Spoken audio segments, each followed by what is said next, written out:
Um, What's the name of the book, Joe? Collaborating for Comprehensivity. wow, okay.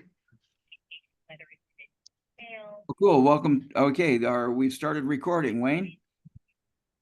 Good morning, everyone. It's a special day today in Utah. It's Pioneer Day, 187 years ago today, or 177 years ago today. The Mormon pioneers entered the Salt Lake Valley, and Brigham Young uttered those famous words, "This is the right place."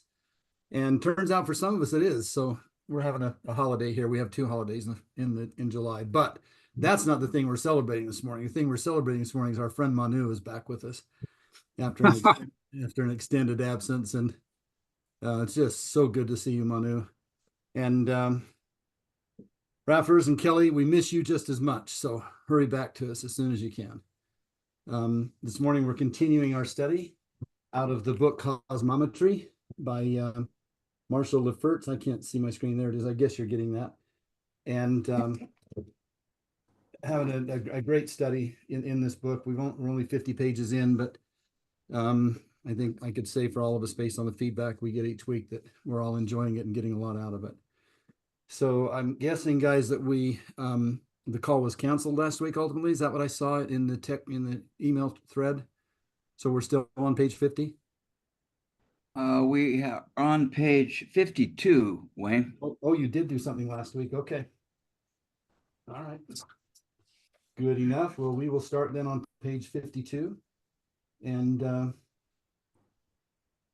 go from there. But before we do, let's do our traditional, how are we feeling and what's our intention for the call this morning. So, Anne, I received your book and read some of it this morning at 5 a.m. I am very impressed, especially with the introduction. So I'm going to start with you this morning, Anne, and we'll talk a little bit more about that. But thank you for the book. How are you feeling and what's your intention for the call this morning? And hi, everybody. And thank you, Wayne. I'm so glad it arrived. It's all out for everyone.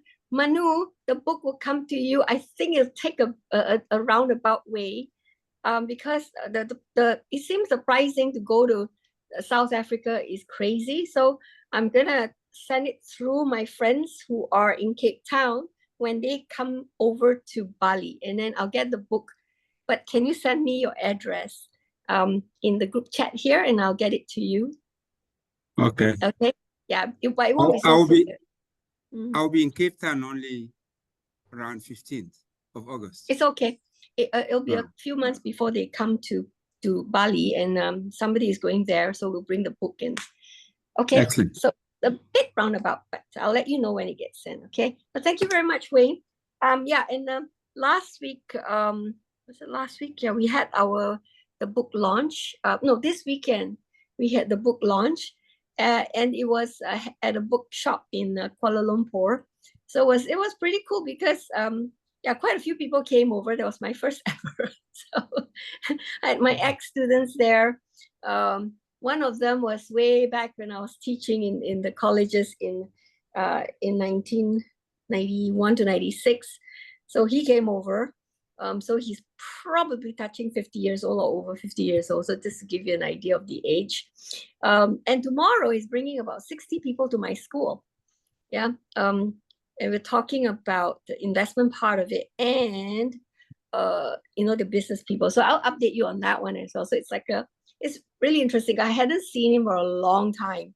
And I didn't know it was him at this event I went to. And he started talking about this teacher he knew. And I realized he was talking about a teacher and that teacher was me, and it was really funny because it was 40 years later. Okay, never mind. So, but anyway, that was what happened. My daughter mediated. Okay, so and that's one bit I think you will like, because it was a story about how my daughter was being punished because she got 7 questions wrong out of 45 in her school. And it's a piece of work. It's not exams, a piece of work, right? And she had to hold her ears like that and go up and down 7 times for 7 mistakes that she made. The next day I took my daughter out of the class. I have forgotten about the story. It's inside the book. Yeah. And that came about because I had students from Taiwan who complained that when they made in the exams, right? She scored 96%. So she made 4 mistakes, 4 canes. She got cane on the hand 4 times at 96%. Yeah. I volunteer to whip that teacher with the cane. Yeah.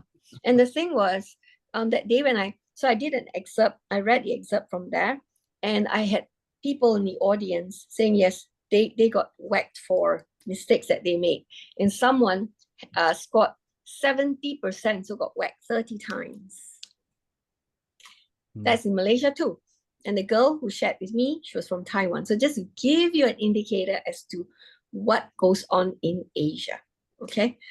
So anyway, that was and so I'm really excited about being here together with all of you, because what we're talking about is way beyond such petty actions by teachers that make such an impact on the students, you know.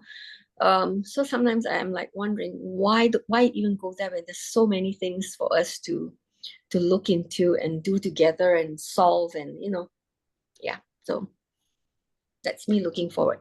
And yes, Manu, how do you feel, and what do you expect to take away today? Welcome back. Yes, thank you. I feel very excited, at the same time very humble.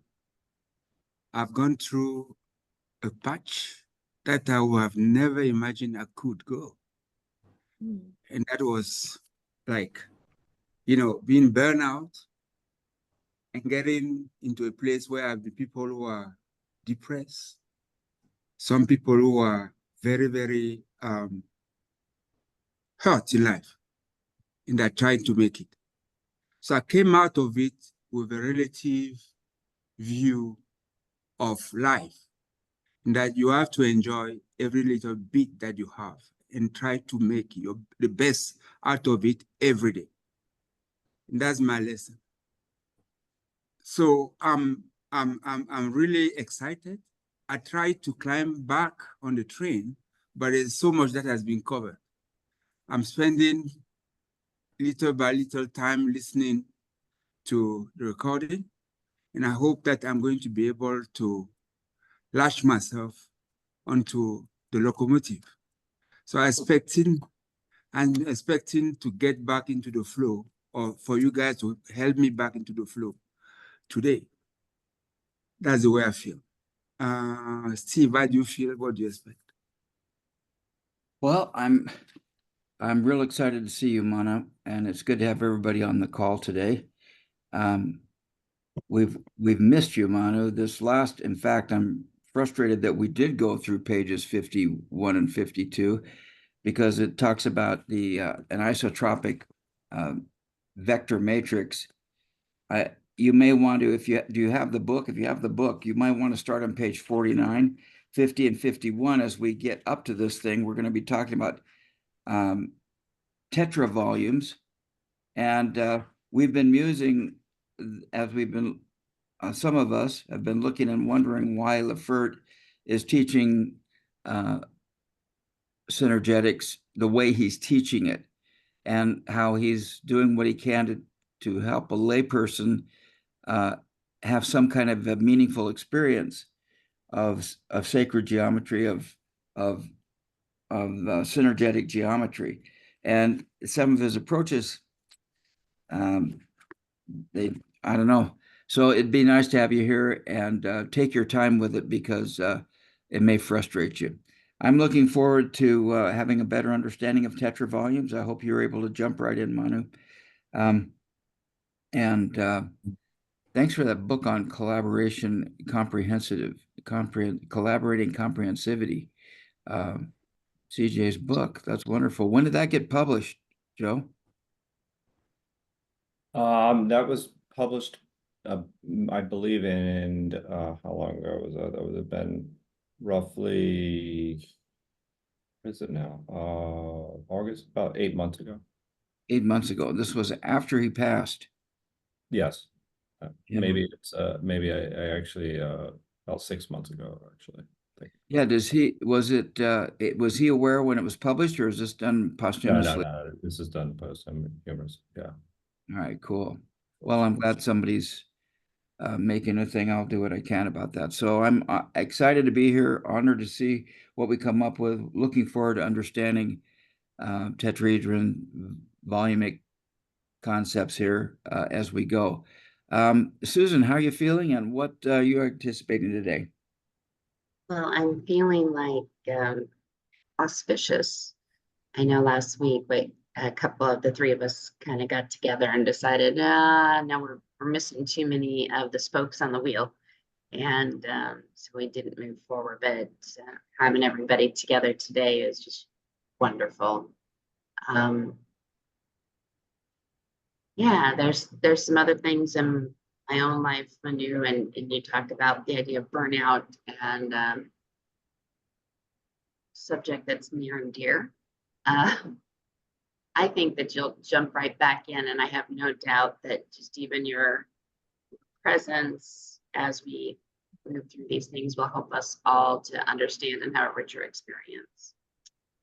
And so I'm looking forward to continuing to try and understand some of these basics about cosmic accounting, and to try and help figure out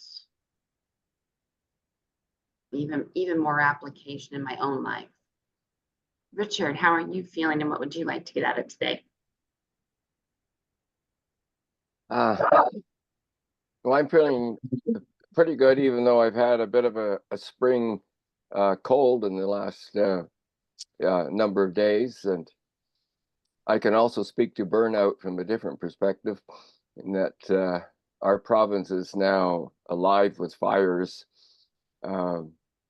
And one in particular is in one of the highest tourist sort of areas of Alberta, and the entire area was evacuated day before yesterday.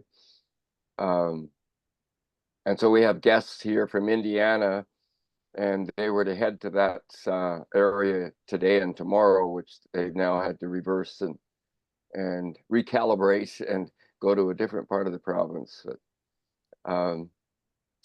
So I'm ever more sort of humbled in front of nature when she decides that she's going to do things that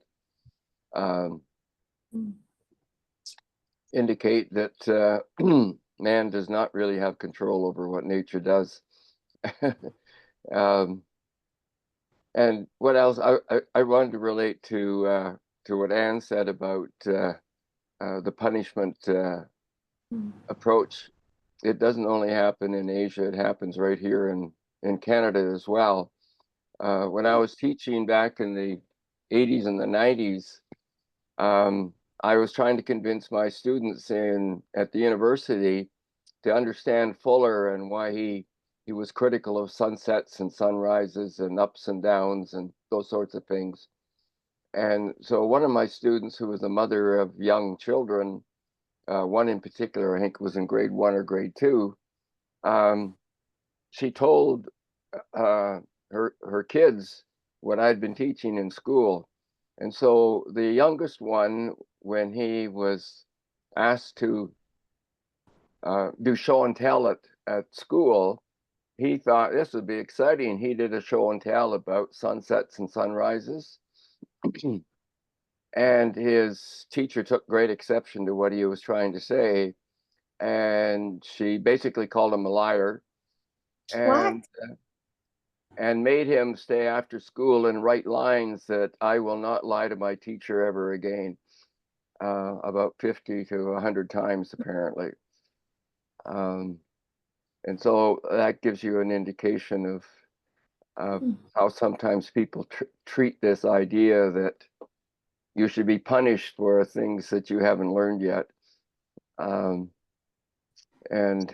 totally opposite to what Fuller always argued, that you should get high marks for the mistakes that you can identify and work on in changing. One other thing, I was on a free lecture session yesterday with the Perry Center in Italy, and the guest was Banana Shiva, the physicists from India, and the whole lecture was about Firebrand's work years ago, where he was really challenging scientific methodologies and that whole area, and she was really speaking about how the scientific method has become sort of dogma more than it has become real science. So it was quite exciting. But one of the guests, there were about 75 or 80 of us on the call. One woman, I think she's from somewhere in the US, who is she called herself a non-certified teacher, trying to teach kids something that sort of in opposition to what they're being taught in the grade school. And I immediately thought of Anne and thought, I sent in a message that said if she wants to learn more about this other kind of teaching, that she should contact Anne in Malaysia. So it's really always wonderful to have these kinds of connections, and to think almost every week that you never quite know what you're going to get out of a previous week's activities and what your hope is going to be for getting something out of this current session. So I'm looking forward to new learnings and welcome Manu back. It's really great to see you. Anyway, where am I now? I've got carried away here. Joe, how are you feeling, and what are you looking forward to today?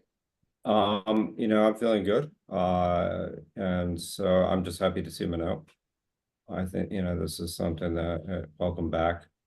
We missed you, and yeah, and think about you often. So it's to see you back here is just nothing short of than a relief and joy. Interestingly enough, it's coming to Anne's point. Sometimes I think when we judge too harshly and categorize individuals as having done something right or wrong, just how dangerous that really is. And her book, I find, highlights that in the sense that it reminded me of something that I saw a documentary. Literally, it was about the categorization of students, if you will, for intelligence tests back in the turn of the century, and children were actually judged on things that they had not ever seen. And instead of actually looking at what each kid could bring to the table, they were expecting the child to be a certain mold. And I think that the problem with that is you start to look at the child as an object, as something that what can they do for you, as opposed to what you can do for the child. And so I think that misunderstanding is kind of detrimental to all our relationships. And it comes back to CJ's book, the idea of multiple perspectives and the importance of that. You think about the perspective of the child, not what you can get out of the child. So, I really liked your book on a number of levels. It's about, self-discovery. I have it right here. And so, thank you for that, Anne. And so, yeah, it's a privilege to be here with everyone this morning. And as far as what I'm actually looking to get out of this morning is just, to continue to kind of focus on, we were talked about wholes and parts. One thing that also related to what we were just talking about, the educational aspect of things. When you look at it from what somebody can do for you, you're only looking at it from a part, not necessarily the child as a whole. Mm. So I think that that really kind of fits in nicely into how, you know, what we're going through in the last chapter that we covered, where we tend to break things up, and not necessarily look at the whole person, but we only look at parts. So with that, Manu, how are you feeling? What would you like to take away from today? Welcome back. Yes, I've already been, Joe. Oh, I'm sorry. Wayne, how do you feel? What would you like to take? Thank you, Joe. I feel thrilled, happy, Forgive joyful me, Manu. to have everyone back on the call together. This is really wonderful. I suppose we've all had negative experiences with teachers, and we could probably tell stories most of the day with each other. Also, many, many wonderful experiences with teachers. And thankfully, I had more good ones than what I would say bad ones. And it took me a while growing up to learn that teachers are people too, and that those aberrant behaviors of theirs were outcroppings of probably things that were going on and had gone on in their lives, not to excuse them at all. I think, to your point, Joe, we have a sacred trust to children that as adults has been placed upon us. And we if we care about anything in the future, we better discharge that trust with complete integrity. I watched in a 6th grade class with horror as my teacher, who was very strange. And he had 3 or 4 boys that he just punished all the time. He heckled them. He called them names. He demeaned them to the class. He criticized them. He was sarcastic with them. They couldn't do anything right. And he let everybody know about it. But one day, one of those boys very humbly said, "Teacher, I need to go to the bathroom." He said, "You can go to the bathroom when it's time for recess, but I need to go now." "Well, you can wait." And then the boy was dancing. 2 or 3 times he appealed to him because it was becoming more urgent.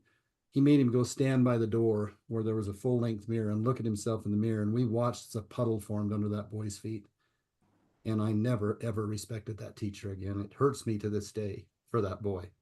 He died at 21 years of age in a motorcycle accident. When I think of Terry, I think of that day and how mistreated he was in his short life. And all I can say is shame on that teacher forever, feeling whatever possessed him to treat that boy that way. So I could tell even more stories about this fabulous teachers I had, and I'm grateful for all of them. As far as what I intend to get out of this call this morning, my hope is that we might retrace a little bit. Was it Steve, Richard, and Susan who were on the call last week, or was it Ann? What 3? Susan, you mentioned 3 of you that were on the call. Steve, Richard, and I just we got together. We didn't actually cover material particularly. Okay, then I'm a little bit confused about where we left off, I guess. I thought we left off at the top of page 50. And I know that I don't have any memory of covering those diagrams on the bottom of page 50. Would it be okay, especially with Manu joining us, Steve, and your point about you hope we can go back and look at this stuff? Could we just jump back to 50 and start there? Maybe it's retracing a little bit of ground. 49, page 49 introduces the isotropic vector matrix. Should we go to the head of chapter 8 then? I think 49 might be a better place to start. Okay, yeah, we covered 49, but I'm happy to go over that again. All right. So with that, let's get into it and enjoy our study this morning. All right, so who'd like to read this morning? I don't mind, but I might have a little bit of a Well, tone. you have a class you're attending too. Yeah. No, I don't want you to. I can read. I'll start. I'll do this first page, okay? Chapter 8, Isotropic Vector Matrix, top of page 49, as it's paginated in the book. Cosmometry is a study of fundamental patterns, structures, and processes that we can discern in nature and in energy dynamics throughout the cosmos. As we've just seen, central to all such dynamics is the primary system of equilibrium that is represented by the 12 around 1 vector equilibrium model. It is the zero phase reference found at the origin of every manifest phenomenon, a zero starting point. At the center of the VE is a single sphere or central point around which the other 12 are equally distributed, what Fuller called a nucleus. being that the outer 12 are distributed equally around it, we can extend this idea such that every one of those 12 can become the nucleus of another VE, thus creating a larger matrix of equal length vectors in the same relationship of equilibrium. This matrix can be extended in all directions in what is then referred to as an isotropic vector matrix, or the IVM. Isotropic means the same everywhere. Vector means energy dynamics. Matrix means a pattern of lines and spaces. So we have a pattern of energy dynamics that is the same everywhere, an isotropic vector matrix, IVM for short. This is the universal field of energy in zero phase equilibrium. Every point in this universal matrix is a potential nucleus of a vector equilibrium. So every point is potentially a localized zero point upon which the fluctuating energy dynamics of manifesting events is centered. As such, the IVM is the geometry of the fundamental zero point unified field at the center of all phenomenon. Be it a galaxy, a star, a planet, a human, a heart, a cell, or an atom. The VE is the local version of the universal IVM state of equilibrium. So what's curious to me is he has on the far right there, on the right side, there's the stacking idea that Bucky was so big on. The idea of having a cuboctahedron of different sizes kind of boggles my mind, although it's nice to think about. What I'm most curious about is these things off to the left. We've got an octahedron here. We've got a tetrahedron here. But then down below, we've got some tenths going on. And somehow I don't know, that looks to be like an octahedron next to a tetrahedron, which I guess is okay. It's just curious how he put that together down there and how this fits under here. So I'm looking for any comments on that, and I'm just pondering this. I'm pondering this thing. I'm complete with my confusion. So Steve, when I look at it, I see that as an example of using the tetrahedron as a unit of accounting, because no matter whether, all of those shapes are built by a connection between tetrahedron. And so for me, this gets at cosmic accounting. And even though these other shapes are highlighted, they exist in the isotropic vector matrix. So their relationship and interrelationship has structure. That's what I see out of it. But Is it the longitude that you're struggling with, Steve? No, it's I don't know that I'm struggling. I'm just not grokking. And, the idea of the cuboctahedron is basically the jitterbug. It's the outward expansion of the jitterbug, which collapses into a four-bonded triangle. So in my head, when I see a cuboctahedron, I see four-bonded triangle, cuboctahedron, and I see that in-out folding of energy. And so I'm just curious. Maybe it's too early for me to make a comment, but I will make it. I'll risk it. Never. Okay. There are two ideas here. The zero, that is the sphere. You remember Kelly used to say the zero plus and the zero minus. In other words, if you have everything, let's say a constellation, that constellation will have a part which can be defined at the zero. That is, everything else is a fractal of it. And that zero, for example, you might consider it as an atom, for example. From the point of view of holography, for the point of view of cosmometry, if you take an atom, you are assuming that everything that is subatomic is in the zero, is in that sphere. And everything that is out is a kind of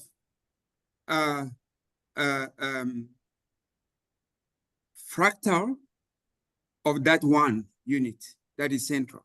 That is the first idea that I wanted to put. The second idea that you have is that Becky at least says that you could build, and I go to what Susan was saying about the unit of accounting, you could account for everything through a linear combination of the tetrahedron and the octahedron.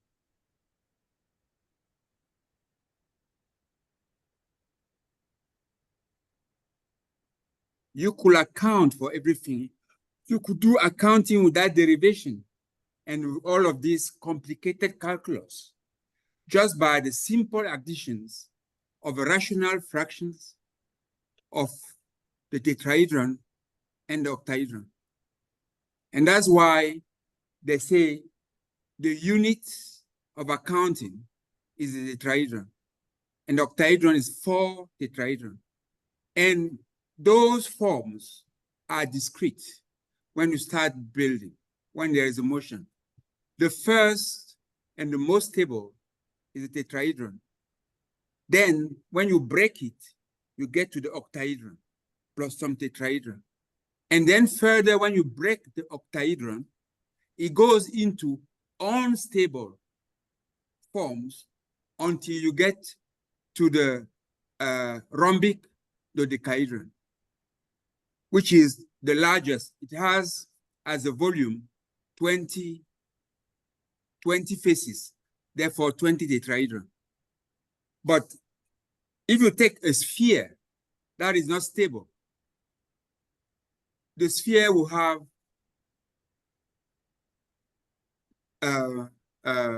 12 could be approximated with 12 equilateral triangles. So to me, Bucky always said that to account, you need only 2 derivations. The first derivation that gives you 4 tetrahedra and an octahedron, and the second derivation of the octahedron that gives you fractions of same volume as the quanta, but that are not as regular. They are not. It will give you the regular tetrahedra, but some other tetrahedra that are not regular, that are like you have a right angle on one of the triangles. Well, hey, Manu, you just jumped ahead to page 52. So I'd like to kind of hold your conversation until we get there. Okay. Because those are the last 4 lines. The rhombic dodecahedron are the last 4 lines or 3 lines of the chart that he goes to show us later on. So it might be good to continue reading before we comment on what you just said. I'd like to point out before we pass on, as I look at those photos, those diagrams, I see the tent structure down at the bottom of the middle diagram. But I get to Susan's point, and I think to what Manu just said about rational fractions. Yes, that is we're only looking at a part of the total structure as it stands right there, because we've cut it off. It goes on and on and on and on infinitely. And so we're only looking at that slice of it. And when we also look in the center, Steve, if you look at that square that's pointing, I would say, northwest on a map, you know, the window in the jitterbug, if you look at that brown octahedron in the middle of the middle diagram, the center nucleus of it, do you see what I'm saying? Yeah, that's a cube octahedron. The cube octahedron right there. Now look at that square. Now look at go down to the tent and look at the blue face of the tent. Okay, now that tent is not a tent. That tent is that an one. octahedron. It's an octahedron next to a tetrahedron. That's why the little blue, or you're calling it brown, I call it orange, and those two items over here are what this is made of. It looks like tents, but that tents would be a 3D thing. That's an octahedron, a blue octahedron next to a pink or an orange tetrahedron. So I looks get like a that. tent, but it's not a tent. I get that. And that's what I was saying. Well, you used the word tent, so I was referring to it as a tent because I Thank wanted you. each of us to know what we're talking about and to make reference to it. So can we all see that that's part of that? Can we see what Susan was saying about it is a slice of it in my words, those weren't Susan's words, and what Manu was saying about rational fractions. That's a rational fraction of the whole IVM that we're grappling with here. And Steve, instead of using the word struggle, let's use the word, we're going to grapple till we grok. I kind of like that. Right? So I'm good to move on. If everybody else is, who'd like to read? I just want to make one Did point. anybody see my hand up? No, Oh, we don't see sorry, hands here, Richard. We don't see hands, Richard. You have to yell. Go ahead. Thank you. Or raise your hand in the photo. I see that once in a while, but anyway, go ahead. Well, I might be taking a slightly different sort of look at this, but I kind of start out with the icosahedron. And in order to get to the vector equilibrium, you have to take some of the struts out. I forget how many. But once you do that, then you actually have a flexible vector equilibrium. And when you have that jitterbug, you can then do the transformation from what would be considered the icosahedron down to the octahedron, down to the tetrahedron, and all the way down to the triangle if you want. And it can move back and forth. And it has torquing in it as well as part of the transformation. What's interesting to me in terms of actually having a jitterbug sort of representation or toy is that the vectors in from the 12 corners are invisible. They're not in the jitterbug, so I'm not quite sure how that works in terms of the flexibility of the vector equilibrium, being able to transform, as you say, from the icosahedron to the octahedron to the tetrahedron to the triangle and back up. If those lines were there in actuality, those vectors, I don't think you would have that kind of movement that was possible. So I'm kind of looking at it through that lens as well. It's is to understand the dynamics of the vector equilibrium so it can do that transformation back and forth, compared to the icosahedron, which is, if you want, stable, and is the closest thing you can get to, or almost the closest thing you can get to a sphere, and it's the geometric model that Fuller used to create the Dymaxion map. So anyway, that's kind of where I'm sitting on this right now and trying to understand this notion of 12 around 1 in a vector equilibrium context, a physical context as a vector equilibrium. So Richard, if we look at the meaning of vector in the middle of the page there, right underneath that center diagram, vector means energy dynamic. You're right, it's not a line. It is a dynamic of the energy that is moving from node to node. And that's how all physical dynamics come into being. No, I understand that, but when you have a vector equilibrium, you do have a visible energy dynamic in the connections. Visible to what? Pardon? And to whom? What's that? Visible to what and to whom, and how is it visible? Is it visible in the mind or is it visible in the eyes? It's visible in the eyes. To what? Human beings? Through our photospectrum? Okay. All right. Well, if you have a vector equilibrium toy, the jitterbug, then you can see the vectors that constitute that jitterbug but you can't see the vectors that go into the center. Yeah, right. But isn't that toy a metaphor? No, I've got one right here. I know, but it's not the real deal. It's not the real. It's tangible in this world. I'm not saying it's fake or phony. It's tangible, but it's only a representation of what we're talking about here, isn't it? Because what we're talking about here Well, is that's fine. It could be a representation, but when you have the real model, you actually see the transformation from the icosahedron, the octahedron, the tetrahedron, and the triangle. great tools for sure. Great tools for seeing it, no question. Yes, Manu. Okay. If you guys want to take your hands down so we know when you raise them again, that would be good. Okay. I'll take it down, huh? Lower hand. Good. All right. So let's go from the premise. The premise is we are talking about energy. Second, energy flows. Energy always flows. Energy flows to the line of least resistance. Now, if you accept that, there is a notion of equilibrium and there's a notion of stability that are implied. Line of or form of least resistance is notion of stability.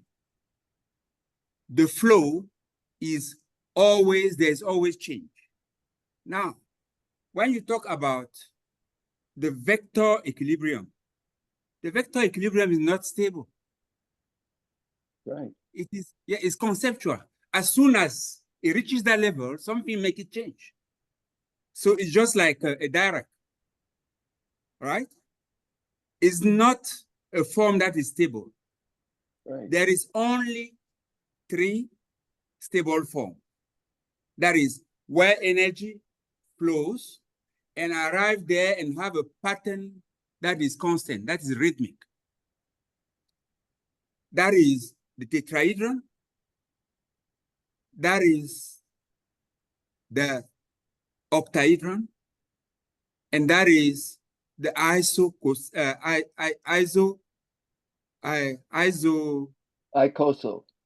icosahedron or rhombic dodecahedron, because the two, one is the reverse of the other. The two are volume 20. That's only thing. A cube is not stable. If you put a cube, it will fall. Because a cube can transform into what? Into an octahedron, easy. So we've got to be careful about those things.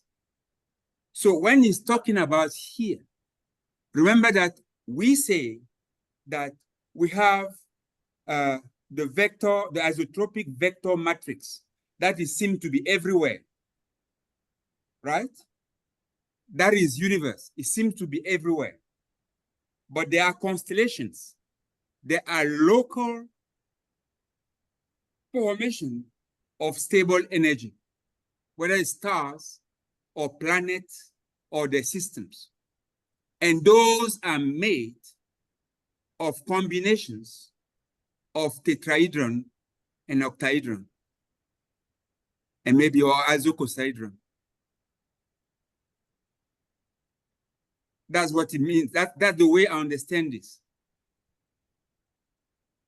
So your universe, or the things that happen in universe that are inherently divergent, radiational, is you know, when we talk about the atom, right? Or no, let's just say electron. Can you identify what an electron is on me or the one that is on Steve? No, it's just the electron. It's an element that exists. It's a quantum of energy that exists. That is called the electron. It's probably irreducible in the model. So when we talk about space, in my opinion, is this isotropic vector matrix. Now, the structuration of a space and the form that brings stability, that is important, is what is made of the element, the independent element of nature, stable element of nature that are combined linearly to have different forms. That was my contribution. Thank you, Manu. And Richard. Yes, Richard, your hand's up again. Oh, I didn't mean Okay, it to go up. all right. Good enough. Who'd like to read? Top of page 50. I can read it. Thank you.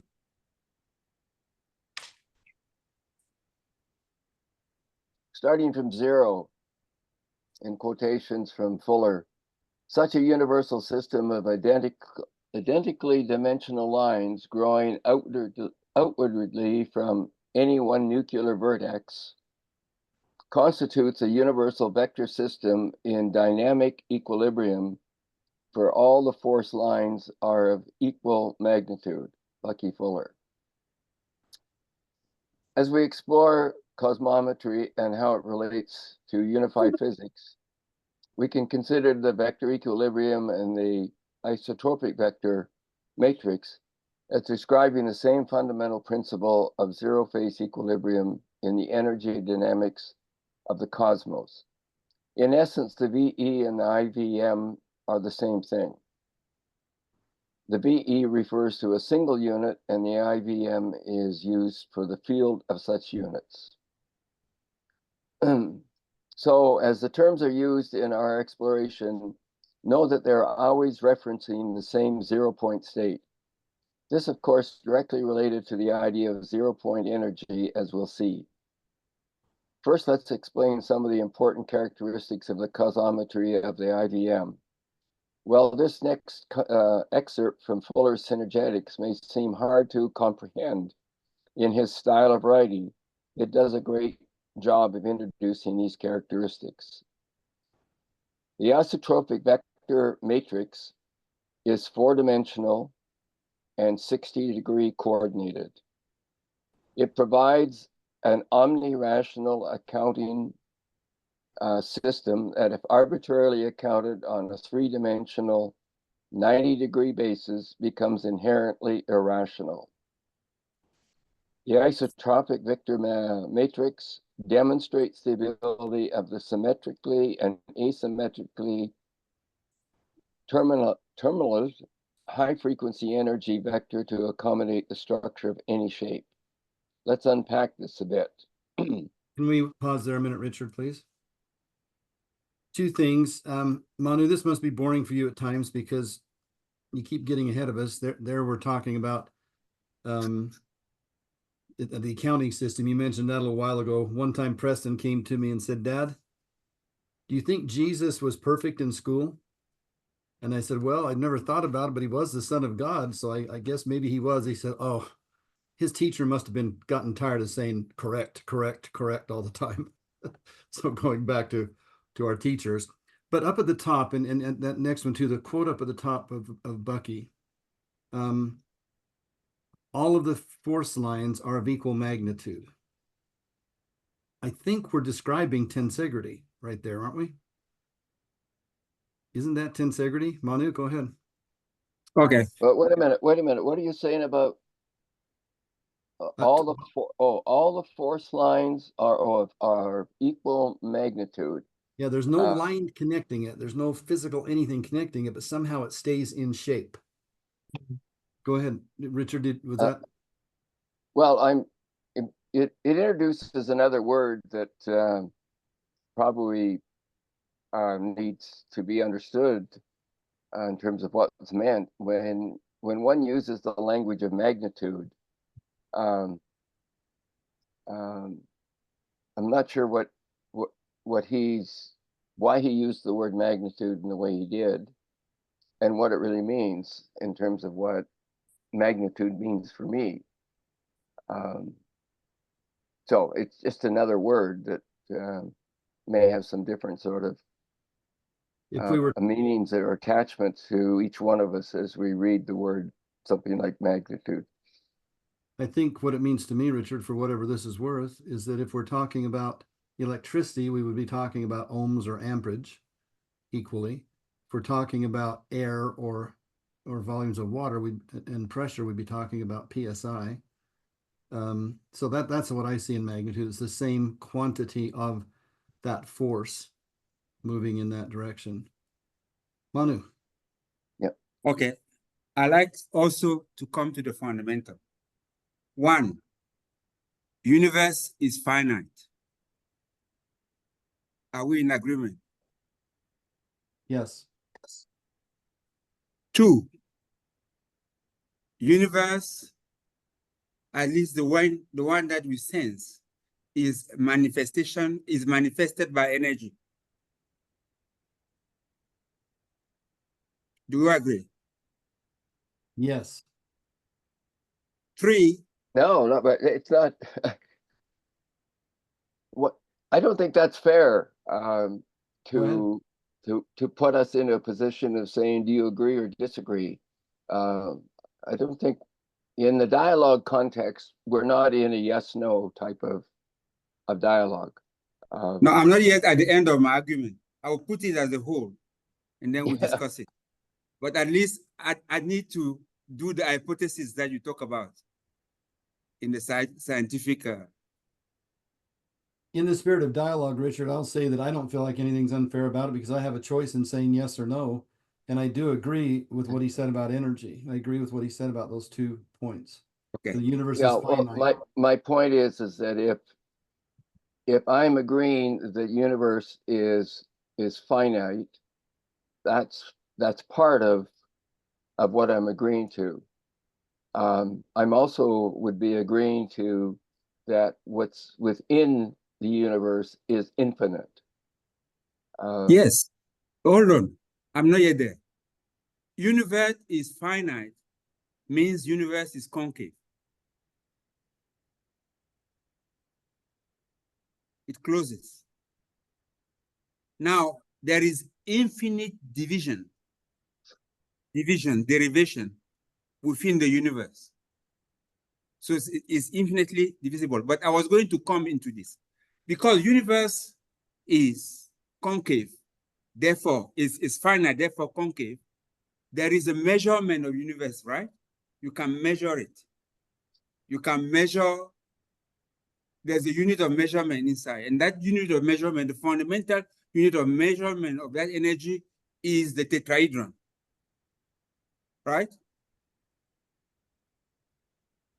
Yes. The minimum, the unit, According to Bucky, yes. yes, is a tetrahedron. Therefore,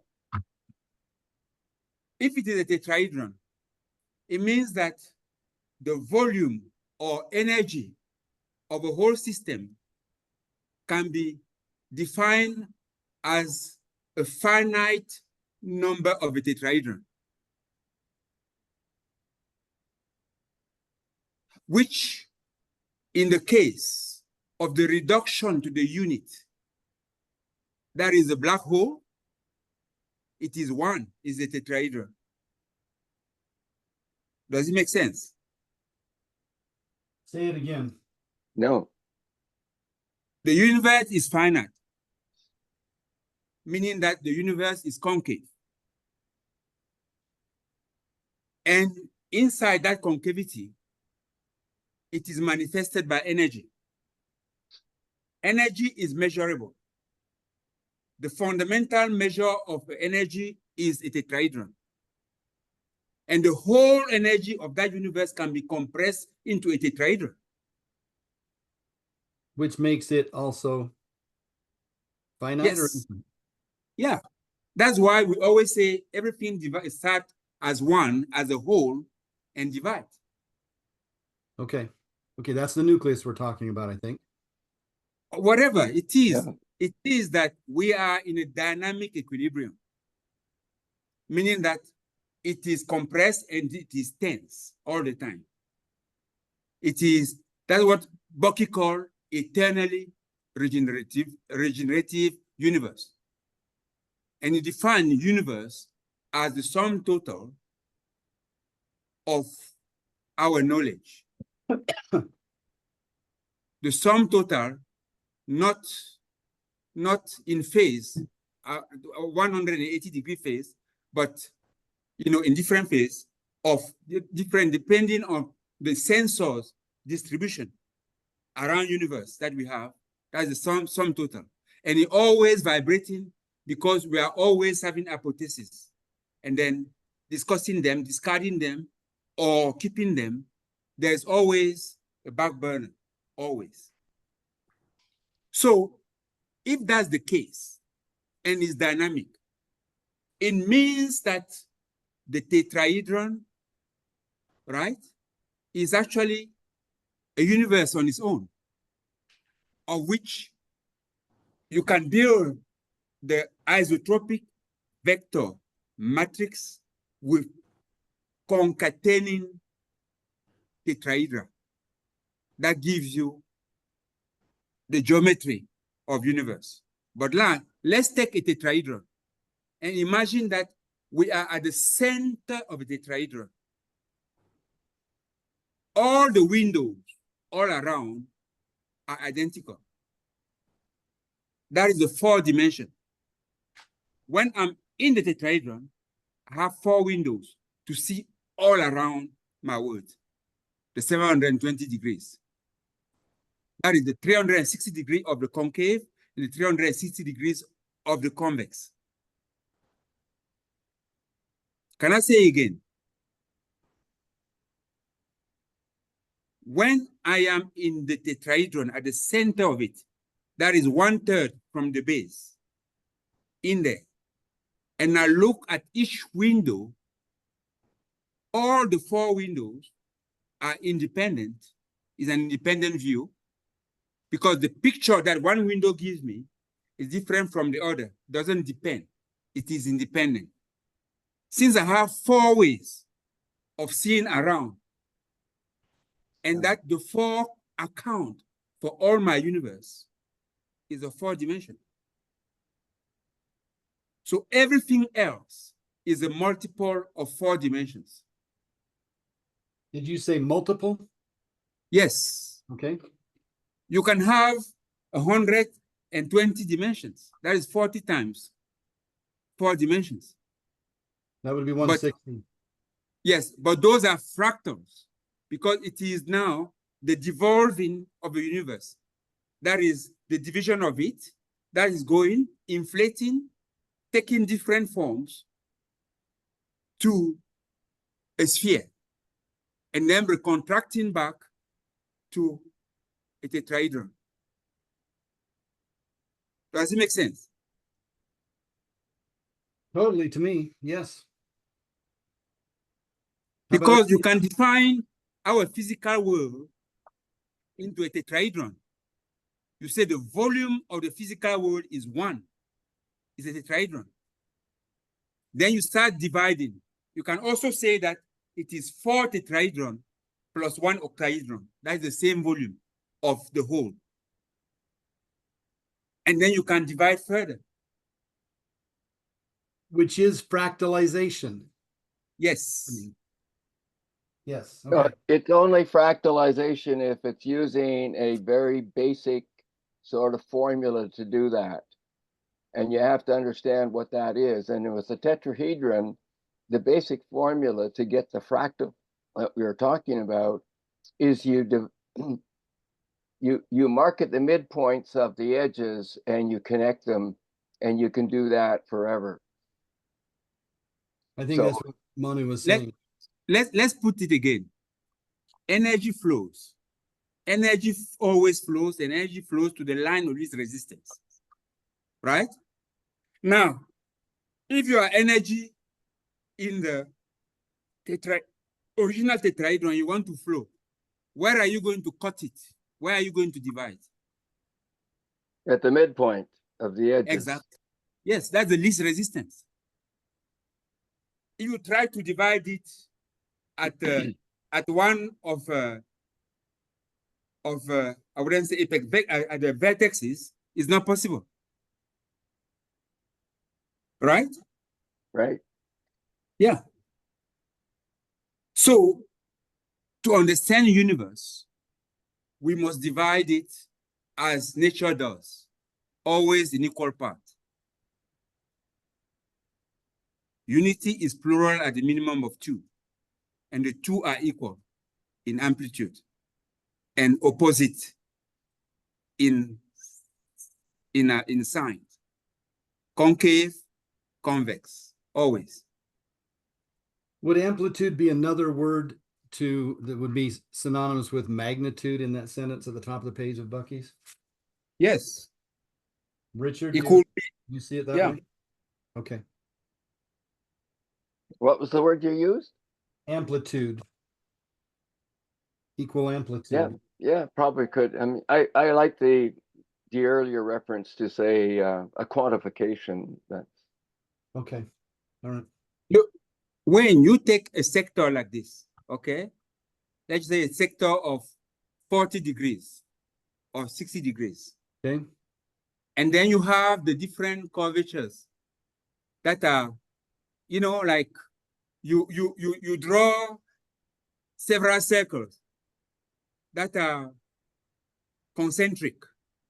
You have different amplitudes, high, but that have the same stability, because the stability of it is defined by the fundamental value that doesn't depend on amplitude, that is the angle. And yet the amplitude describes the tensegrity or the force or the magnitude or the Yes, quantification of the energy. yes. yeah. Okay. Let's Okay. come back to what you said. You were saying that in that quote that isn't that the essence of tensegrity? Yeah, that And was what I understand now with tensegrity is that it's a little bit like what Manu was talking about, the concave, convex kind of thing. But tensegrity is tension integrity, but it's made up of the principles of compression and tension. And so they go together. yes. And so force. the tension is the connection between and the like the edges, and the compression is sort of like a vertex. It's sort of the thing. And so you put vertexes and tensions together, or connections together, and you end up with compression and tension, and you end up with tensegrity that is what kind of holds the system together. And the danger, I think, that I've run into is that many people don't understand that compression doesn't sort of stand by itself, but we think it does, and therefore we turn everything into a thing, or into the compression side, including tension, including relationships, rather than putting them together in that concave, convex way. And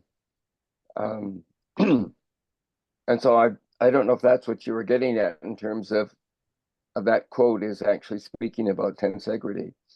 I think it is precisely that, Richard, and what the quote specifically does in the last line is to talk about the energy dynamic. What's going on with that energy? Equal and opposite forces. Force lines of equal magnitude. So it's the attraction and the repulsion, like magnetism, that holds it. And if it were anything but equal, it would fall apart or tip over. So that's what holds all structure in place. I'm still not seeing what is behind that, where that energy is generated. I'm of a mind that maybe it just exists. It is the isotropic vector equilibrium. But I'm starting to see. Well, sometimes I found it's helpful if I think about it in the concept, or in the visualization, if you want, of a suspension bridge, or in the anatomy sort of analogy, it's the bones and the muscle ligament sort of relationship. Yeah. Yeah. And Richard, you were saying compression and tensegrity. I see tensegrity as compression and expansion in some kind of stable No, tensegrity I'm saying compression and tension. and tension. Yeah. I And think with tension- tensegrity is made up of the principles of compression and tension. Not compression and expansion. I think what Bucky was saying though Well, is well, tension includes expansion. It also includes restriction or condensation. you're saying it's tension and what, Richard? Tension allows And for what? But you said tension and what was the other? Compression. What was the end? Compression. I said tension and compression Okay. are the principles of tensegrity. Okay. Fundamental again. Tensegrity has, you have to look at it as the way it's constructed. One, it has several elements. That is a set. You cannot talk about tensegrity or just one element. Right. Okay, it has several elements that are interacting in a way. So there is dynamics that is involved. That is in some kind of stable equilibrium. I took the example of driving a car. The system of me, the car, and the road is, when I drive well on the highway, is in tensegrity. It is a stable, dynamic system. Right? The same as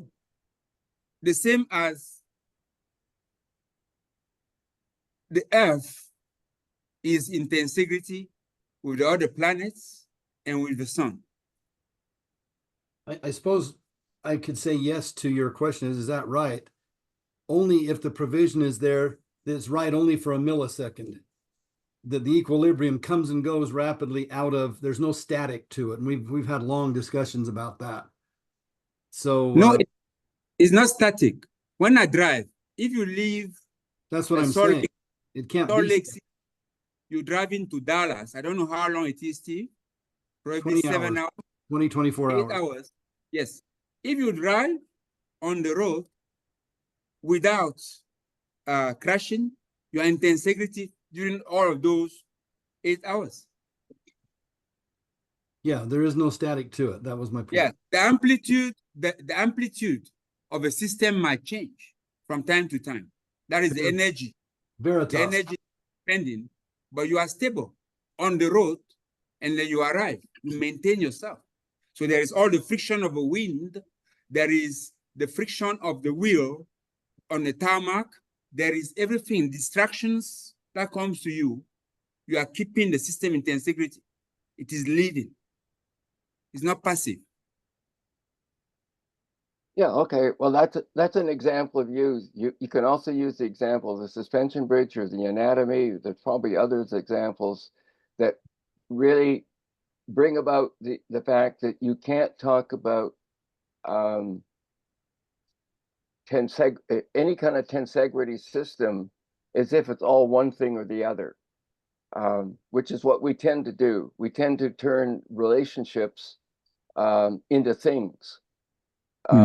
And we're missing the point about what's the tensegrity between, then we can get it into ourselves, that what's the tensegrity between two or more human beings in relationship with each other. And does that relation can expand and stretch to a breaking point? Can that relationship condense to the point that you're in my face and you're too close? You know, I need to have some space.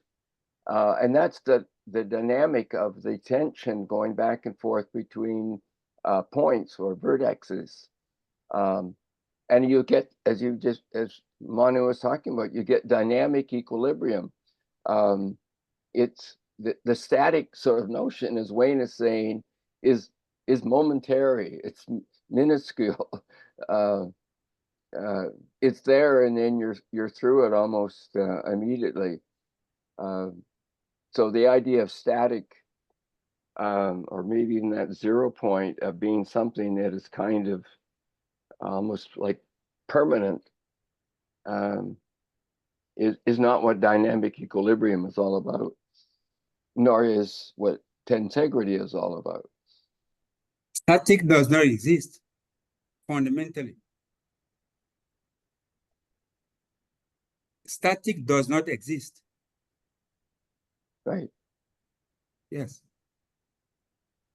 And let's just take another example. When you go out at night by clear time and you look out in the sky, what do you see?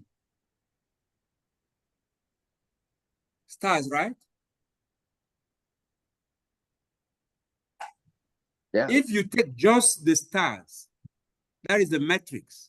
I don't know, in mathematics, what you call matrix is a set of discrete points which relationship defines something, define a function. That's what you call a matrix. But seeing only the matrix doesn't tell you what is in between. If I describe my whole scene out of a sky as a constellation of stars, well, is insufficient.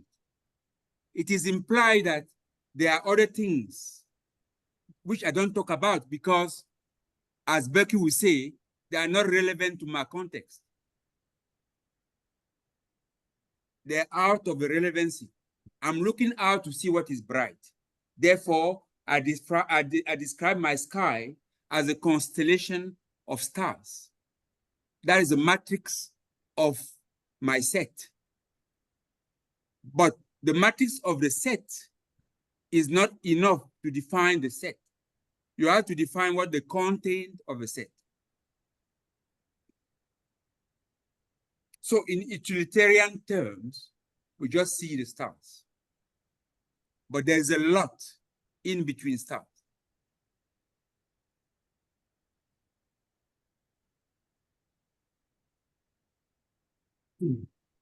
Okay, everybody complete? Yeah, I'm complete. Sorry about that. All right, let's continue on. Richard, you like to continue the rest of the page? Where are we? We got down to let's unpack this a bit, right out to the side of the green diagram on the bottom right. Okay, if you can raise the page up a bit.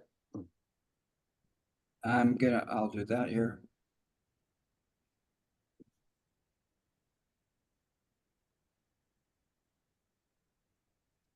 Okay, let's unpack this a bit. The IVM is a 4-dimensional and 60-degree coordinated. Everyone is familiar with the concept that we live in a 3-dimensional world, 3D reality, we like to call it. We are taught this in school from an early age and base all of our scientific and engineering specifications upon the Cartesian XYZ coordinate system of space. Seen to the right, that is the 90-degree cubic system, and to measure and map our 3D world.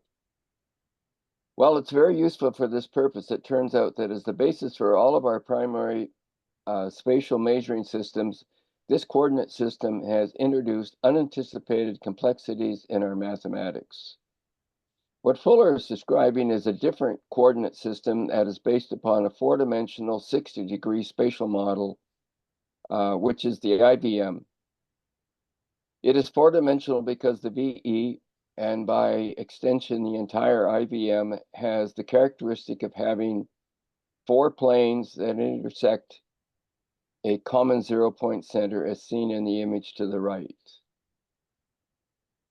To me, this is foundational and beautiful. This is probably the most beautiful thing he said in the book so far to me, is this idea of how a 90-degree matrix exists in a 60-degree reality.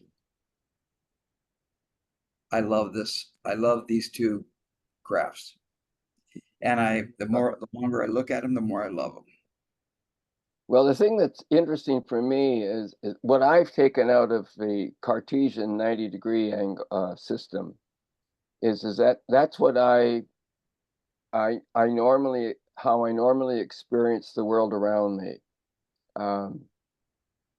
But when Bucky talked about going back to the cosmos that Manu was at a little earlier, and he started to explain the tetrascroll to his daughter, and used the Trinity as his example of saying that in order for the Trinity, in order for that sky, that constellation to be observed, there had to be an observer. And when he put the observer into the equation, into the three-dimensional equation, the 90-degree one, it could not work. You cannot get that fourth one in there with 90 degrees and have them all interconnected. But when you do it on the 60-degree angle basis, you take those 90 degrees and you change them to 60 degrees and you add the observer, and you get the four-dimensional observed perception of reality. And so Bucky argued that 3D reality, as we understand it in the Cartesian coordinate system, is really 4D, because it's the observer observed interaction at 60 degrees, 60-degree angles. That's how I've kind of put it all together in terms of how we can get that. Why 60 degrees is an important understanding of the reality that we are in. So I'm complete on that. Beautiful. You see, when you put yourself in a cube, how many degrees do you see? Well, you can't put yourself in the cube.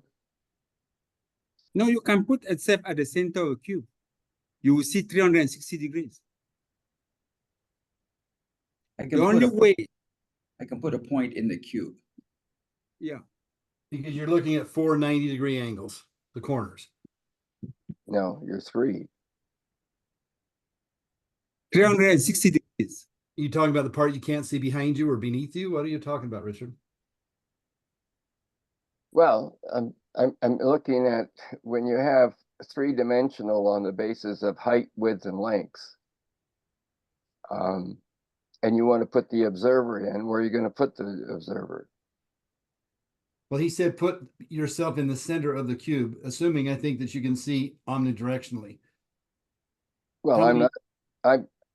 I can only put I mean, there is no center of the cube when you're looking at the Cartesian. I haven't finished what I wanted to say. When we agreed that if I'm in the cube, I see 4 times 90 degrees, that is 360 degrees. Right? Well, the 3-dimensional 90 degrees is, in a sense, is an incomplete cube. Okay, let me progress maybe. If I put myself in the center of the tetrahedron, through each window, I see 180 degrees. 360. So no, through each window, I see 180 degrees. Yeah, 3 times 60 is 180. 360-degree angles is You haven't 180. got me. I'm saying, Wayne, if I put myself at the center of a tetrahedron, Yes.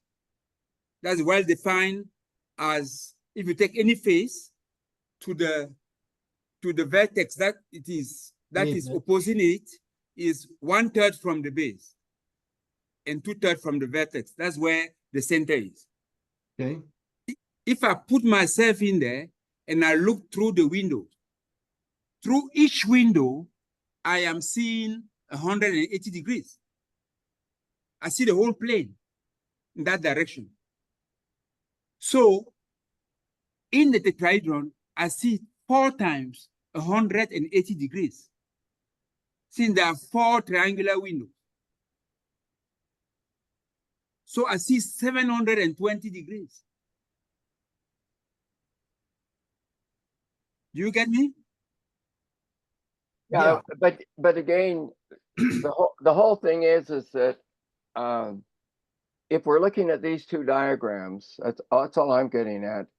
is that when you look at the tetrahedron, the way Bucky was doing it, in my mind anyway, is that he had to take that three-dimensional coordinate system and to put, again, going back to the tetrascroll, if he put the observer into the picture, because he basically said, if the observer isn't there, you can't see the constellation.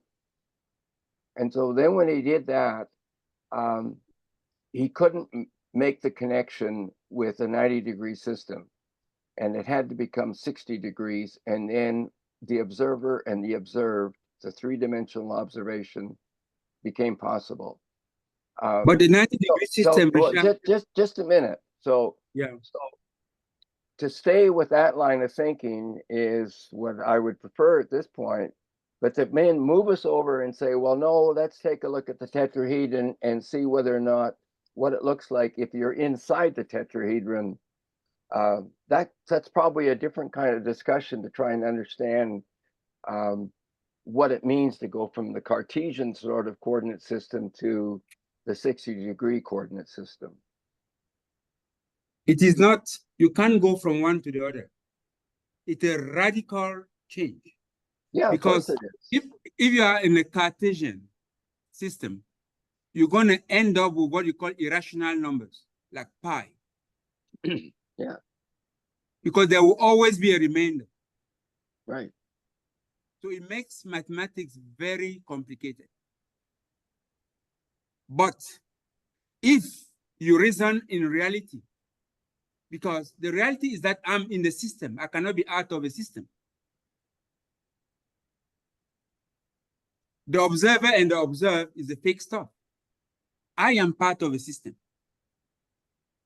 So I better build an artifact that allows me to see the whole system being part of a system. Otherwise, I just think. Yeah, So well, that's the whole point. The XYZ system doesn't allow you to be part of the system, yet in fact, it assumes that you are separate from the system and you can observe objectively. But you cannot observe objectively, because if you are separated from the system, as you are observing the system is observing you. That is symmetry. The system is influencing you. Yeah, I know like that. But we've been taught to think. We've been taught to think otherwise from day one in school. Yeah, but we've been taught to think that you could be separate and objective from what you observe. Okay. And you're saying that that's wrong, and I agree with you. But that's what the coordinate system has been teaching from day one. When you say today with Anne, starting with a whole before going to a detail, how can you define a whole if you are not part of a whole? I'm not disagreeing with that. All I'm saying. No, I agree with you. I'm just saying it rhymes with what you were saying. That, the accounting of universe and things of universe using a Cartesian system makes it very difficult. It yields results, but it's difficult. It is much easier to understand first the whole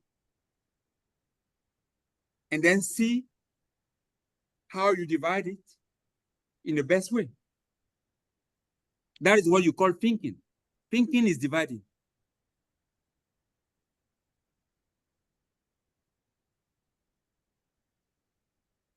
Right? Well, also thinking, according to Fuller, is dispensing. It's getting rid of the irrelevancies. Focusing. All of those elements rhyme with thinking. Dividing, focusing, storing. Remember what Becky says of our function is winnowers, locally winnowers, transmitters, storers in the service of the eternally regenerative universe. We are the nurse that is knitting locally for us to have a stable experience of universe.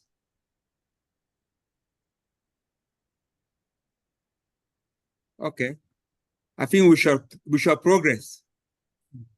Okay, so I'm gonna go back to, I Can I- can't, I mean, I, Can I ask a quick question? I mean, is it getting rid of irrelevancies or is it accounting for them? No, you keep the relevancies, the irrelevancies, because you Okay, don't know what universe is always using whatever it uses. okay. Yeah, that's what I thought. I mean, and okay, that factors into what you were saying a little bit, Well- earlier. Anyway, thank you. We're getting close to so- time. Go ahead, Steve, please. well, going back into this first thing, I can't put myself in a cube. As soon as I put myself in a cube, I have an irrational universe. When I put myself in reality, I end up with a tetrahedral based isotropic vector matrix. And that maintains rational. There's that fourth, that's their observer. The observer is now included. So I can't put myself in a cube. Yeah, what I think Manu was saying, I think you're all saying the same thing. What I heard Manu say as I listened to all of you clarify it is if I am inside of a cube looking out the square window, I see 360 degrees.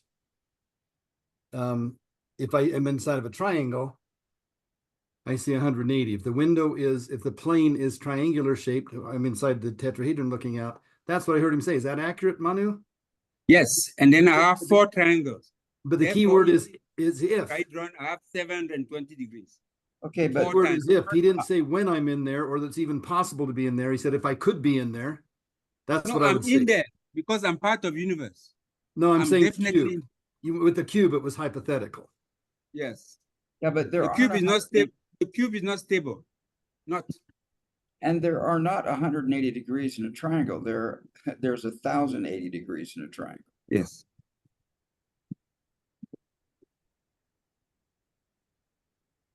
All right. Okay, so good. That's a good stopping point, I think. Bottom page 50. We'll pick up at 51 next week. And we've got just enough time for a comfortable wrap up, I believe. So, Joe, is this a good time for you? I don't know what all you've got going on there, but if you got a minute, you can tell us how you feel and what your takeaway is today. Yeah, sure. I mean, yeah, I got something on, but it's fine. It is, it's a privilege to have you back, Manu. Just listening, I've actually just, it's reminded me of how much I've learned from you over the years, and as well as, and just how fortunate it is to be around you. And so, always keep that in mind. We work through things so that we can kind of realize how important each one of us are. So we go through certain adversities, and it makes us stronger in a way. And so it's good to have you back. Just some of the things that I was actually listening to, that was really, I thought that this would have been really a lot of fun to actually participate in a little bit more into how the understanding of physical objects and the concepts. So in a way, I feel like its relationship is between theory and practicality, in the sense that there's the seen and unseen that we're talking about. And we're accounting for what is the unseen. And that gets back to what Susan was saying a little bit about the cosmic accounting, kind of incorporating more of a whole, as opposed to looking at things just from one perspective. There was a point where Manu, I think you said something about metrics and essentially managing yourself to something about let's see, where you can't see in between. Once you create the metrics, you're actually dividing things and you're not seeing something in between. So you're not necessarily capturing that. And I think that that's really important in the sense that we continually need to be reorienting in that sense, because once you start to say that this metric is what you're going to manage yourself to, that's fine, but you continually need to account for change and the dynamics that change within the system, so that when you're kind of reassessing what is most meaningful and what is most important, and that it goes for, you know, as much on a personal level as it does on a if you're running an entity, a company. So it's you know, that again, it comes back to accounting for the unseen. And I think that that's a very important point. And I think that what happens is these are the geometric patterns that essentially explain that provide us with the understanding of the seen and the unseen.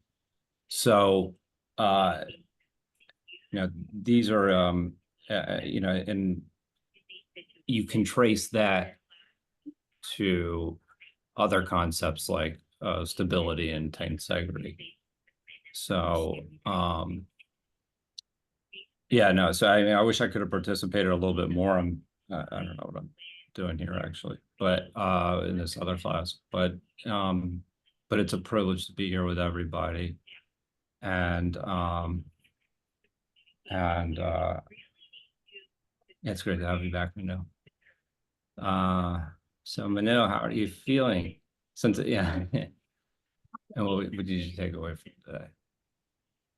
I quite feel good. I mean, I miss this. When I was frustrated not having my phone, not having been caught for everything. It was very frustrating. And really, I'm just happy being back here and resourcing and learning from all you guys. I'm privileged. That's what I take away. Susan, how do you feel? What do you take away?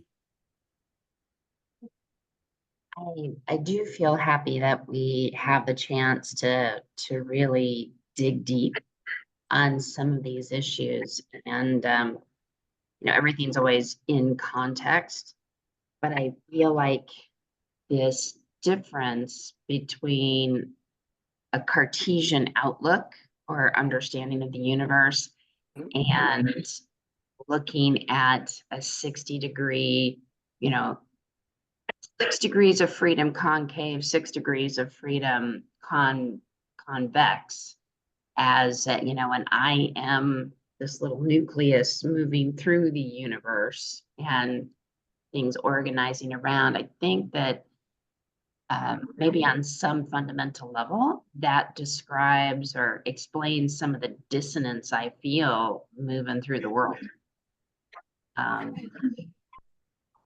And some days I'm better at pulling that together, and sometimes even inviting some other people to take a look from a different perspective. So, some days I don't muster the energy to not feel a little squished by those different sort of Cartesian viewpoints. So I'm hoping to understand even more.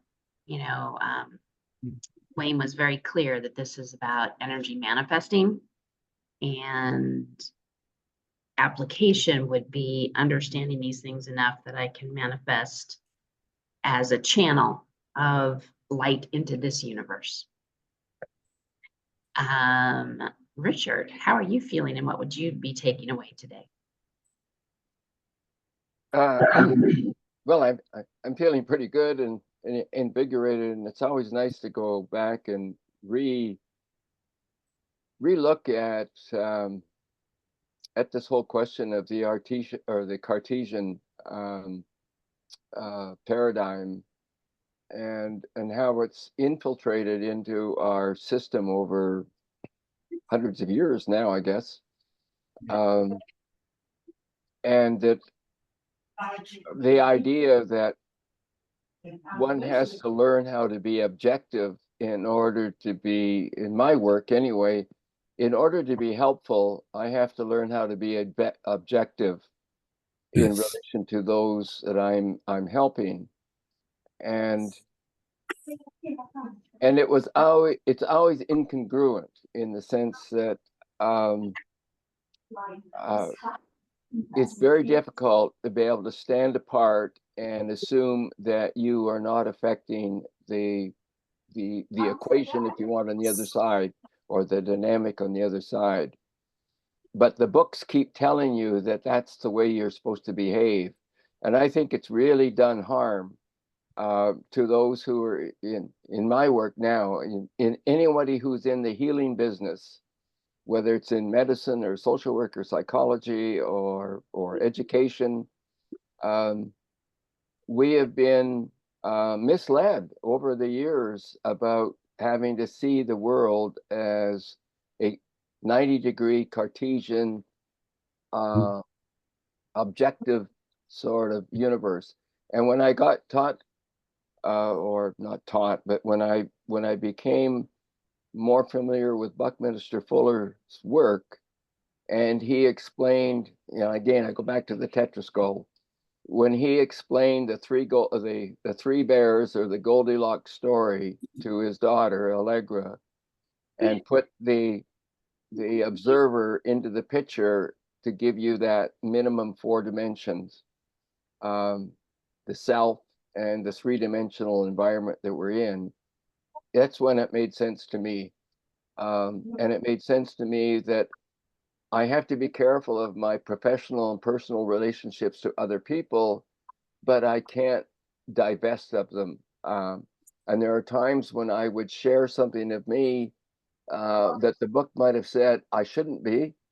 And there are times when I might hold back something that I think is in a sense personal to me, and I have to be careful that I don't assert something I believe in on somebody else's view of the world. And so there is a mix of going back and forth between staying away from something that might be influential in perhaps a negative way, and when you actually show your humanity, that you're just another human being along with somebody else who is trying to make their way in the world. And that to imply that I have no humanity because I'm just an objective observer is a falsification of what the person who might be in my so-called healing environment is actually wanting from me. They're wanting something from me that says I'm human as well as I might be expert, or I might be have something to contribute to them. So this is exciting to be able to keep returning and understanding the difference between that Cartesian model and the way Bucky talked about it in terms of the tetrahedral 60-degree model. So Anne, how are you feeling, and what would you like? What are you taking away from today? You're on mute, Ann.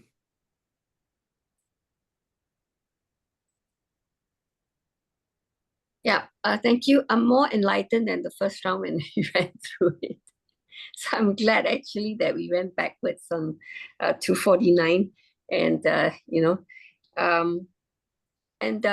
Manu, as you explained the the 60-degree thingy and all that, I was trying to understand the looking out the window and things like this. And so this I have to thank Wayne. In that one sentence, you made it all clear for me. Thank you as to where the windows are.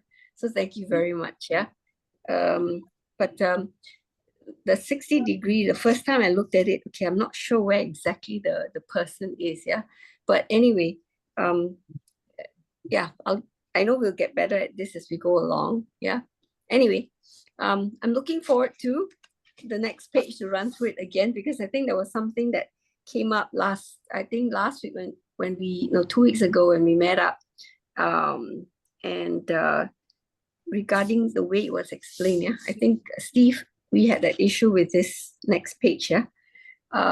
So anyway, I'm so glad that everybody is around because the perspective that you're going to be bringing in for some of these explanations is going to make a difference. Yeah. So thank you very much. And let's see. Susan. No, Susan has been. Susan has been joked. Steve is the last one. Yeah. Steve and then Steve Wayne. is last. Okay. Steve, how do you feel and what is your takeaway? Well, I'm excited that we went back to him. I'm glad I put that idea out there because not only did it bring Manu into the conversation kind of at a more of a starting point, this is a really I've looked at that, I've used that 90-degree model and talked about converting that 90-degree model into a 60-degree model.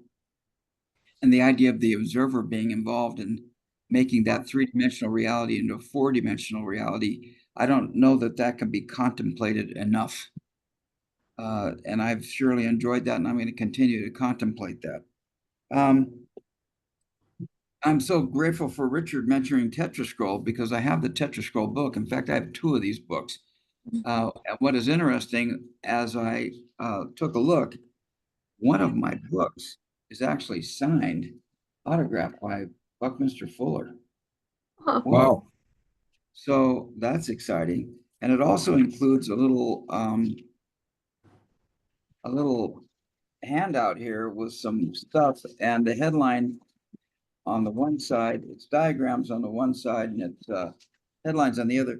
The Dymaxion Aerocean World Fuller Projective Transformation.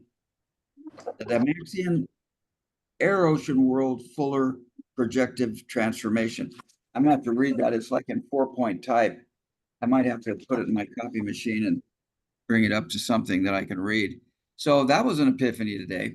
So I'm going to continue to ponder the 90-degree Cartesian cube against the 60-degree. I'm just really convinced about the 60-degree and bringing an observer. And Joe actually mentioned here in a comment that that the relationship, Joe, you'll have to bring it up at some point, but you had to put a Built in comment. the observer. Yeah, that's Yeah. actually, that's a really important concept to get the Yeah. understand.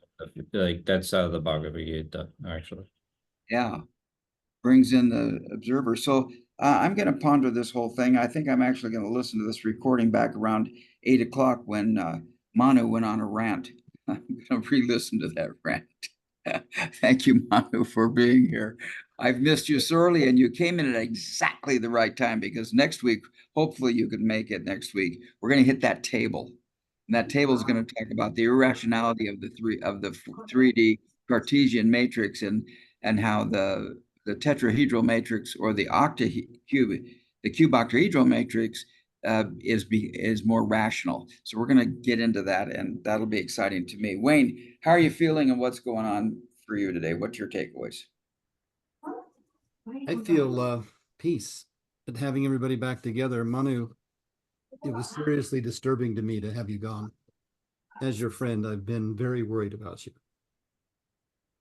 It's good to have you back, buddy. It's just good to have you back. I'm so glad. I wondered a time or two how serious this would be and how long it would be before we saw you again. And I couldn't imagine the call without you or life without you.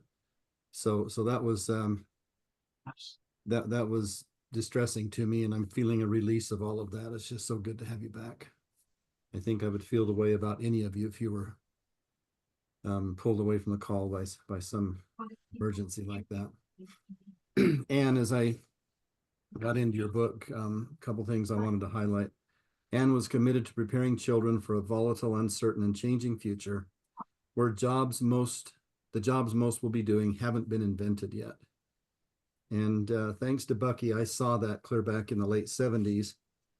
And with all of my 7 children, I have tried my best to prepare them for a world like that by teaching them to be generalists instead of specialists, by teaching them to think, by teaching them to value their own lives and their own feelings, their own perceptions, their own desires, their own instincts, about what their purpose might be and what they love in life. And it's been wonderful to see them come into their careers and do great things that are spot on to their purposes.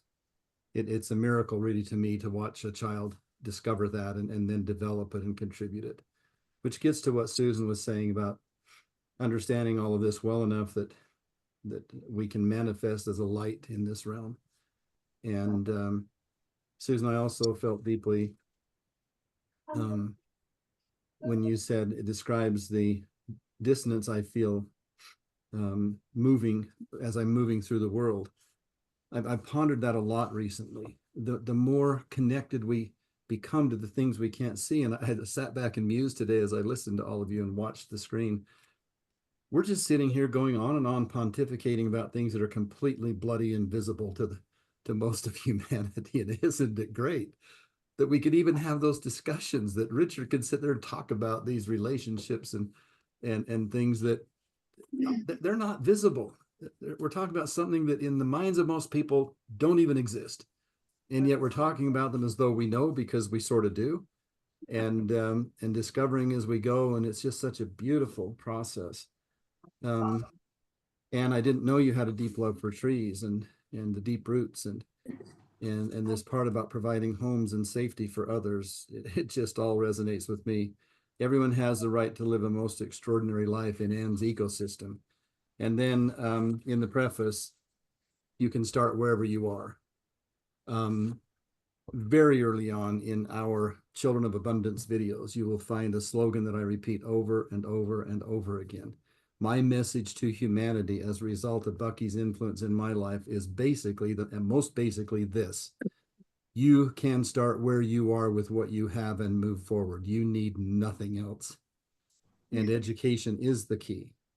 The proper education, not proper education poured into you by teachers who slap your hands with canes or whatever if you don't get the right answer, but education that opens and enlightens and inspires and draws out of the child all elements of their being, including their spiritual elements.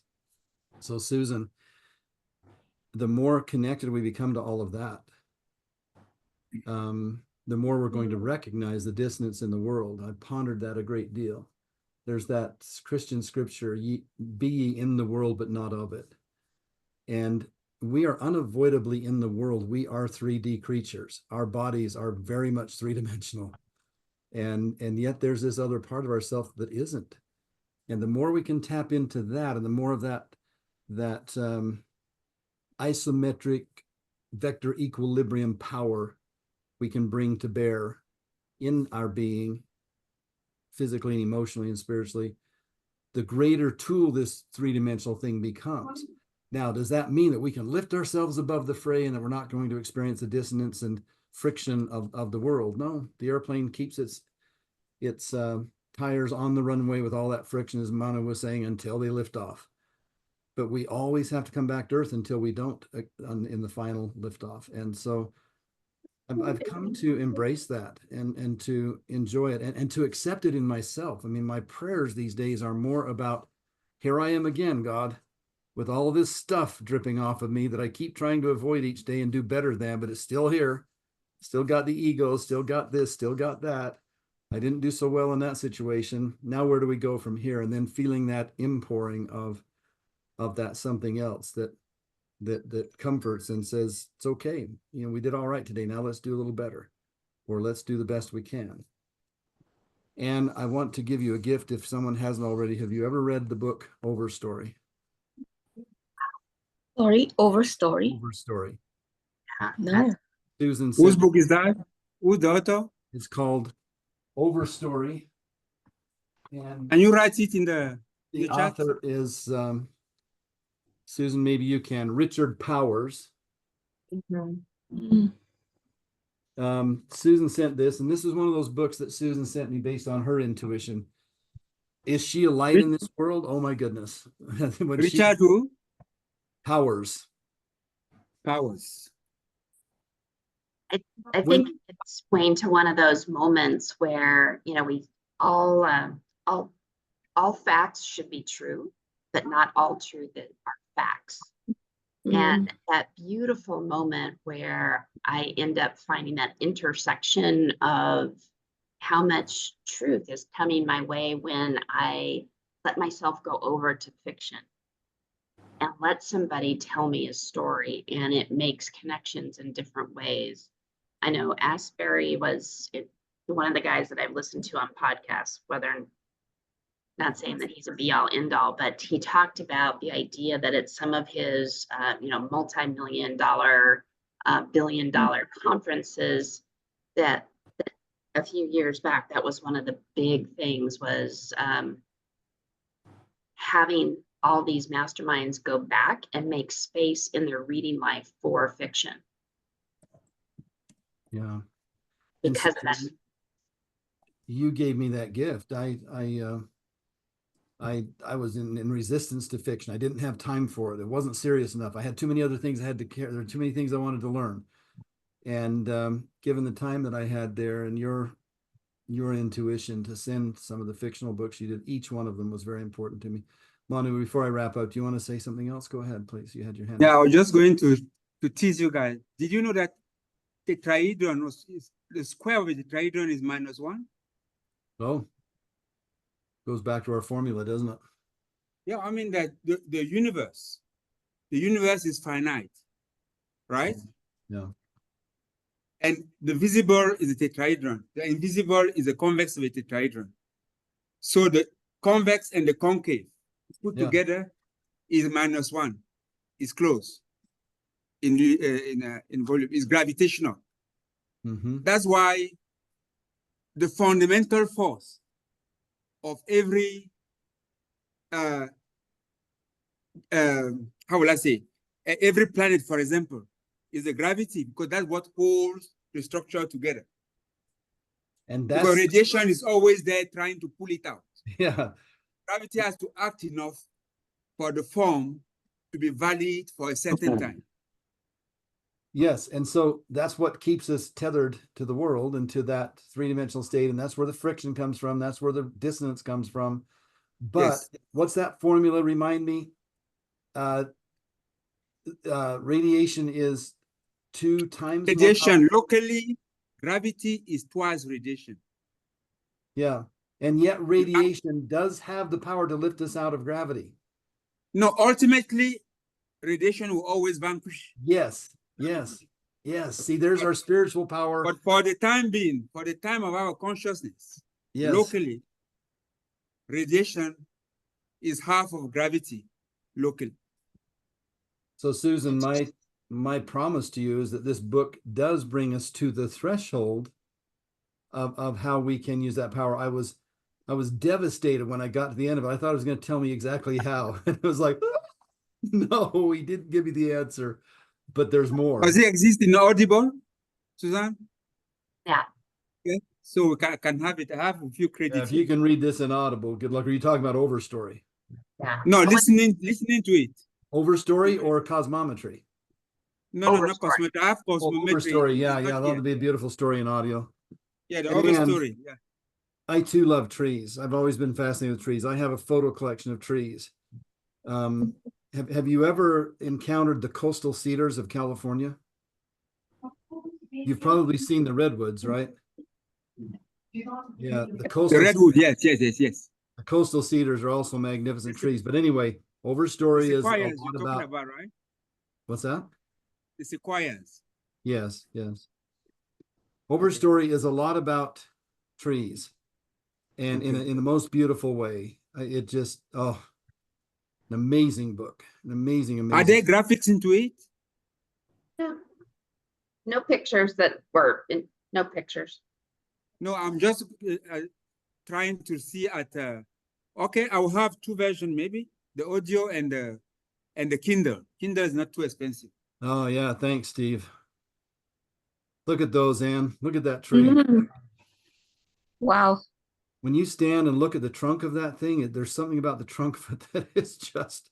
Look at that one. They are magnificent. The one to the top left there. I have a friend who has a camp. Yeah.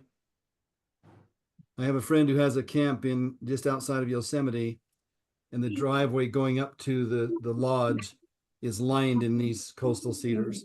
Mm. So maybe someday we I- can go there. Oh, look at that picture upper right. Oh, Yeah. that's it. Okay, so anyway, I'll be as succinct as I can be in wrapping up here. I'm a little bit emotional. Yeah, I was in Mule Woods, and it was a spiritual experience. Yes. When I first stood at the feet of the redwoods, my first encounter with the redwood forest in California, I wrote in my journal that day that today I stood at the feet of gods. And I felt that way. I really felt like there was a presence there. And I had an amazing experience with a redwood tree I might share sometime. But anyway, I'm with you. I love trees. I love children. I think they're a sacred trust. I'm on this journey to better myself so that I can be more, give more, access more of that potential for myself and everyone else. And I'm grateful that all of you are here with me. Manu, I love you. Everyone else, I love you. Thank you. And we, I feel blessed to be on this journey with you. And is your left eye okay? It looks a little distressed. Dry. Okay. It's dry. All right. Too far. Good, good. Glad to know. Okay. And I can't wait to receive your book, eh? Seminar. Yep. Okay. I'll let you know. I can't wait to receive your book. Okay. Next week. I'll let you know when it gets sent out. Okay. Okay, cool. Thanks, Thank you. everyone. Have a great week. Bye. You Thanks, too. bye. Bye-bye. Bye. Bye, guys.